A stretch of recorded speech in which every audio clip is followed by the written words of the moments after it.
The all-new complete Shih Tzu grooming video. I'm your narrator, Tammarie Larson, and my husband, Greg Larson, will be your demonstrator. We've been handling Shih Tzus for 12 years for myself and 14 years for Greg, and we just wanted to share some of our knowledge and tips that we've gained over the years. Is the Shih Tzu the right breed for you? They're a very laid-back breed. They tend to be a couch potato. They're good with children. They do require an awful lot of grooming. You either need to take them in regularly to the groomer and do some maintenance at home, or you need to plan on spending quite a bit of time on them, which can be very enjoyable, but you need to schedule that into your week.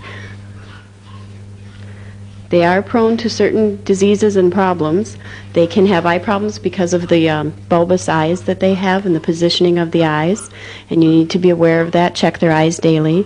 If you notice a problem, call your vet and try and get a referral to an ophthalmologist. You'll find that they treat the eyes a little better than a general veterinary practitioner. They can be subject to renal failure, different types of kidney disease. They can be subject to an autoimmune problem. They can also have skin diseases, seborrhea, and some other problems. Tooth decay can be a problem because of the shape and positioning of their teeth and the shape of the mouth. And if you still decide that you want one, then watch on. I think you'll enjoy it. These puppies in this beginning shot are 6 weeks old, and they're still with their mother.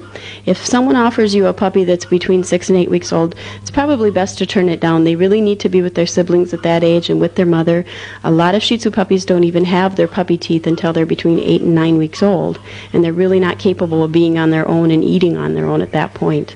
We try to leave them with their mother until they're 8 or 9 weeks old, and then we keep them as a litter together until they're 12 weeks. At that time, any pet puppies will go to their new homes, and they make the adjustment very nicely. The show puppies we hang on to until they're a bit older so that we're sure that they're going to work out. To locate a breeder, your best sources are to contact the American Shih Tzu Club, and at the end of the video we'll give you information on that. They can give you a list of local clubs and of breeders in your area. The American Kennel Club can also be a resource for you. They don't sanction breeders. All they will do is give you the names of breeders in your area that have AKC registered dogs. It's not a guarantee of quality, just that their parents were registered. You can check out the newspapers, but we generally don't recommend that. People that advertise in the newspapers are generally backyard breeders. They have a litter too. They may not be there down the road if you have a problem with the puppy, and they may not be there to guarantee the puppy and back up the guarantee. When you go to see puppies, you want to ask about references, people that have gotten a puppy before. Call them, make sure the puppy is still healthy, that it was well adjusted when they got it. Ask about any guarantees that the breeder offers. You may want to check with your attorney general and see if there's a puppy lemon law enforced in your state. In the state of Minnesota, the lemon law is 2 years for any inherited or congenital problems. So by law, any breeder has to offer a 2-year guarantee. Most of the hobby breeders, backyard breeders, puppy mills aren't even aware of the law, and they don't offer a guarantee at all. Ask about any health testing that's been done on the parents.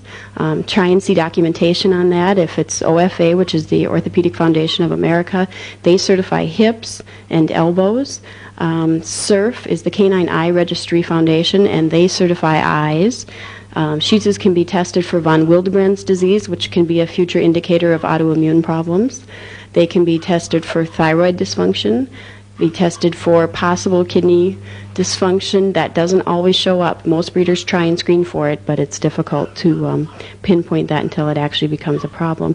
Be very clear when you contact a breeder about what you're looking for, if you want a male or female, a pet or a show puppy. When it comes to pets, as long as the puppy is spayed or neutered, it really doesn't make a difference whether it's a male or female. We recommend neutering between 6 and 9 months, spaying usually right around 6 months before the first season or heat.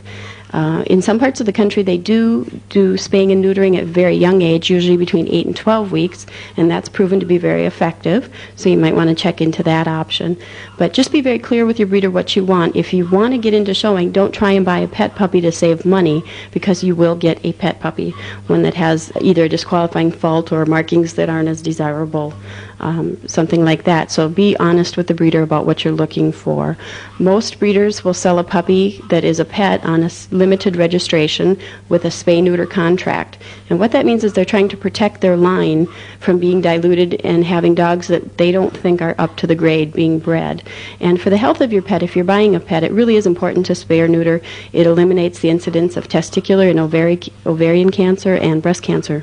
So it's a good idea to have them altered. When you go to see puppies, make sure that you haven't worn the same clothes or shoes to look at several different litters of puppies, because you can transfer diseases and parasites from one breeder to another. And a lot of breeders will ask you not to come out if you've been to see another litter.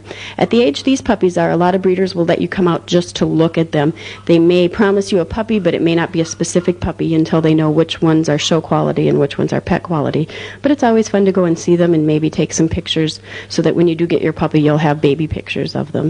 When you go to pick up your puppy, it's a good idea to bring along a crate and maybe, which is a kennel, maybe a piece of clothing that you've worn, an old t-shirt or something like that, so the puppy gets used to your scent and feels comforted.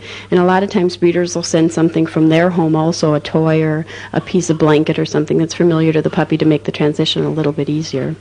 But when you do go to look at puppies, try and check out the temperament. They should be friendly and outgoing. They should never be shy. They should be clean and well cared for and chubby and happy, feel like little well-filled out sausages. They shouldn't be bony.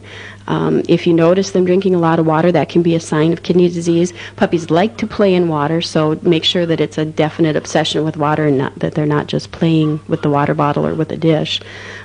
Puppies are very entertaining, and it's really hard to go home without one. So if you're going to look at puppies and you have children, it's probably best to make the first trip by yourself so you're not pressured into getting an animal that you're not totally in love with. It's always good to be cautious, and you can spend your time, finding the right puppy for you.